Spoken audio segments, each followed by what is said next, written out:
Hello friends!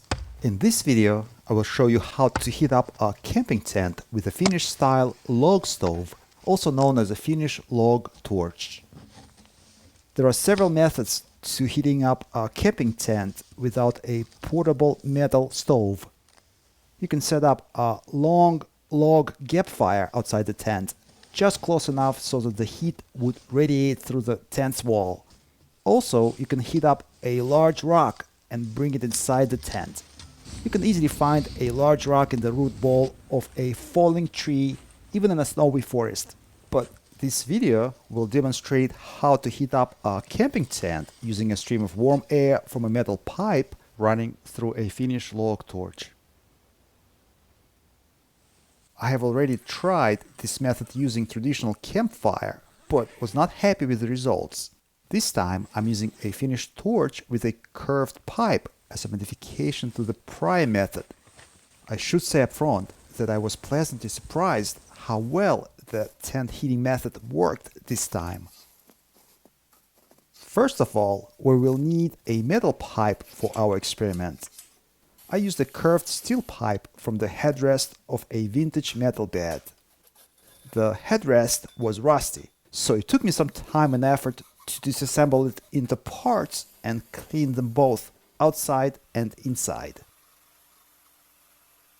Okay, now we have all we need to conduct the tent heating experiment in the snowy forest: a pipe, thermometer, and wood. I stashed a few dry segments of a falling fir tree last summer so we could save time on log cutting now. I left the wood segments wedged and suspended in the original log so they could stay dry.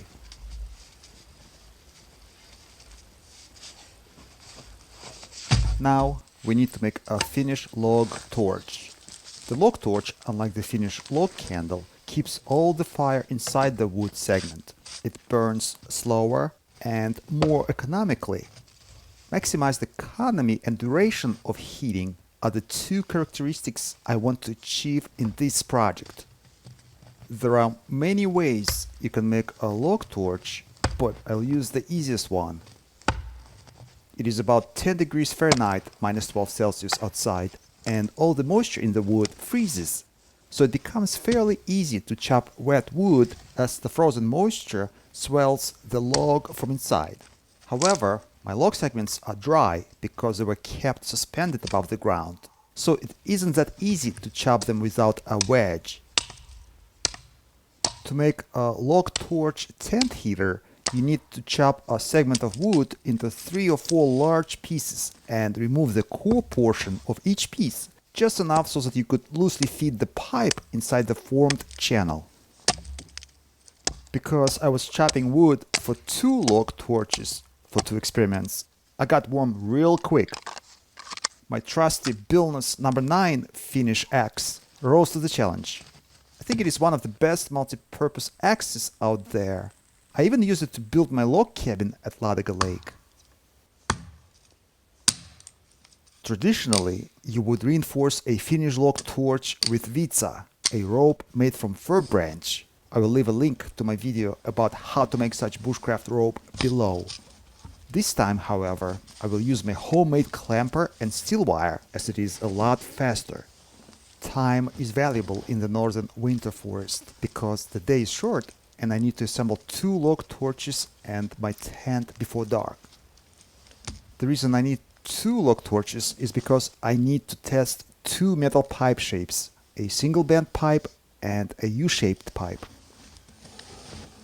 We will try a U-shaped steel pipe experiment first. Obviously, we would have to insert the U-shaped pipe into the torch's triangular opening before clamping the torch assembly.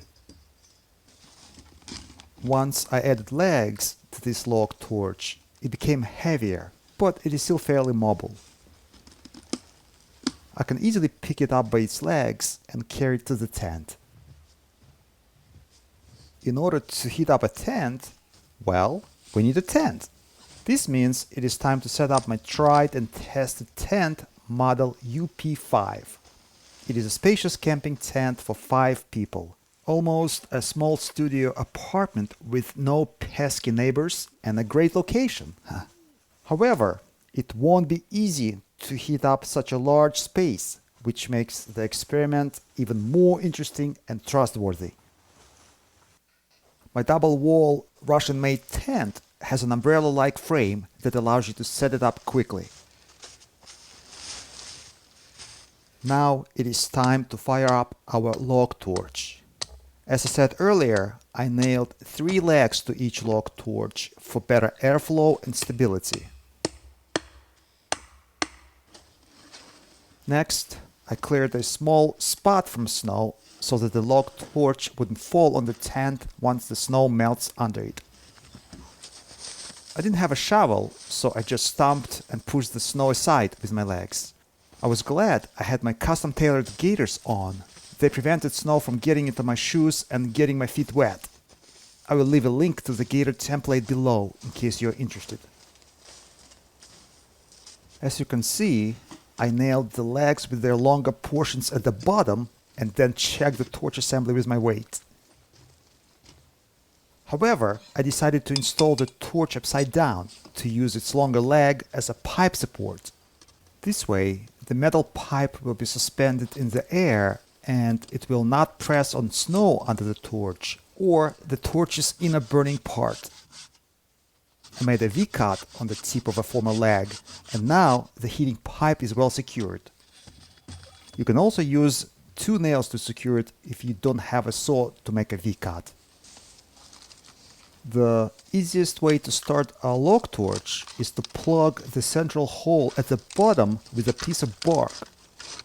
Then stuff it with dry branches and wood chips. It only takes 1 match to start the fire then. I didn't do a great job chopping and reassembling the log segment into a torch with no radial gaps. This means the fire will eat up the torch faster through those gaps, which is why I put some snow in them to prolong the torch's life.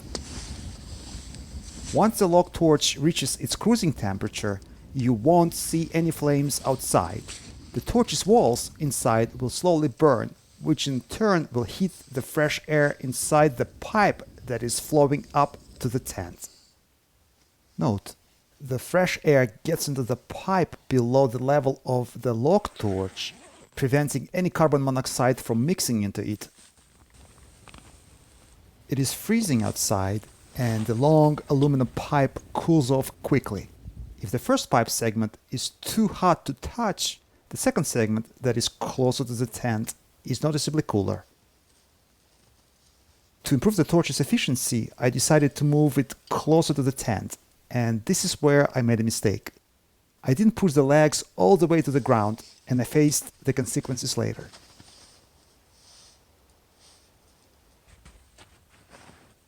My tent has 2 entrances, so I could use one door to run the heating pipe through and use the other one for all other needs.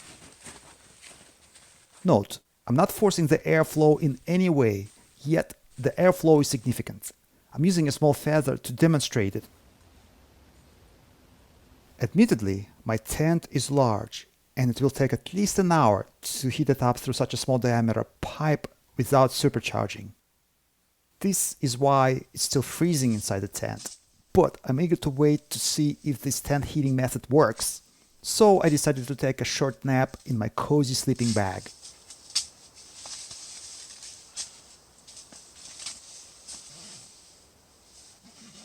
I was napping for at least an hour and a half before I got out of the sleeping bag to measure the air temperature. The air got really warm inside the tent, even though I forgot to close a small chimney hatch, which means it would have been even warmer inside. Once I put my shoes on and looked outside, I saw that the log torch fell on its side because I forgot to push its legs all the way to the ground. The log torch melted snow unevenly, which caused it to topple. I'm glad I didn't put the torch too close to the tent, as it would have burned a hole in the wall. Even though the toppled log torch could have still worked longer, I couldn't wait to test a single bent pipe design of this method, so I prepared and fired up my second torch. To save time, I used the same legs with nails. But this time, I used my clamper to reinforce the log torch over the legs as well, which pulled the log pieces together even tighter, resulting in smaller gaps between them, thus resulted in longer burning time. Also, thanks to the additional metal wire clamps, the torch ended up being extra strong. I got a little carried away jumping on it to demonstrate its durability. I think I might adopt this simple idea of just clamping parts together with steel wire to make primitive log furniture for my cabin. I hammered 2 nails at the bottom opening to prevent small branches from falling through it. It was easier and faster to start the fire without a U-shaped pipe sticking from the opening. Another advantage is you can easily move a burning torch from one place to another, something you couldn't really do with a burning campfire. This is why I decided I like the single bent pipe method better, because the U-shaped pipe cannot be removed from the burning torch if needed. It is 10 degrees Fahrenheit, minus 11 Celsius now.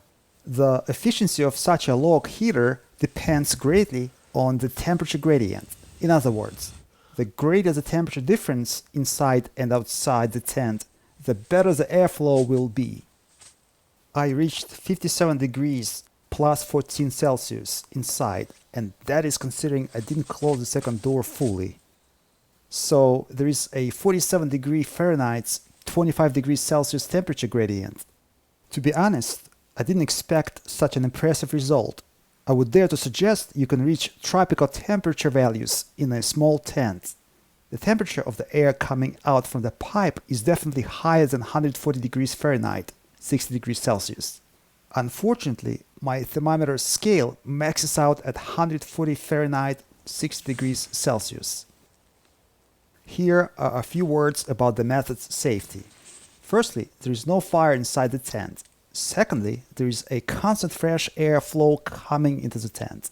You are totally protected against carbon monoxide poisoning because the pipe gets the fresh cold air below the level of the burning log torch. Also, a log stove can be used for cooking food even while it's heating up your tent. I personally like the single bent pipe modification of the method better. You can put the pipe in or take it out at any time, which makes it easier to start the fire, to cook certain dishes, or to carry a burning log torch to another location. However, the U-shaped pipe scheme gets the fresh air from the side, and if a small burning ember falls through the torch, you won't smell any smoke inside the tent. From my experience, even if that happens, you can barely smell any smoke inside the tent. So my conclusion is this.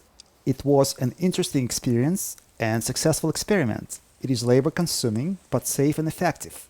Besides, carrying 3 short metal pipes is a lot easier than carrying a portable metal stove while traveling in the snowy wilderness. I think this method can be further improved. If you have any thoughts how you can make it even more efficient, please write it below. I would love to hear your suggestions. Lastly, if you extinguish a log torch a little before it is fully burned, you can get yourself an unusual piece of primitive furniture. I haven't quite figured out how I could use it. Let me know if you have any idea what can be done with it. The log torch idea has a lot of other practical applications. For example, I recently published a video about an original bushcraft dish that I called a vertical shish kebab. It is a skewered spiral potato with a hot dog inside. I have grilled that dish on campfire many times and always found it delicious. However, the vertical cooking method has its advantages. Firstly, you don't have to rotate the skewer, yet the dish still cooks quicker and more evenly. Secondly, skewered dishes cooked in the vertical stove taste better than kebabs cooked on traditional grills.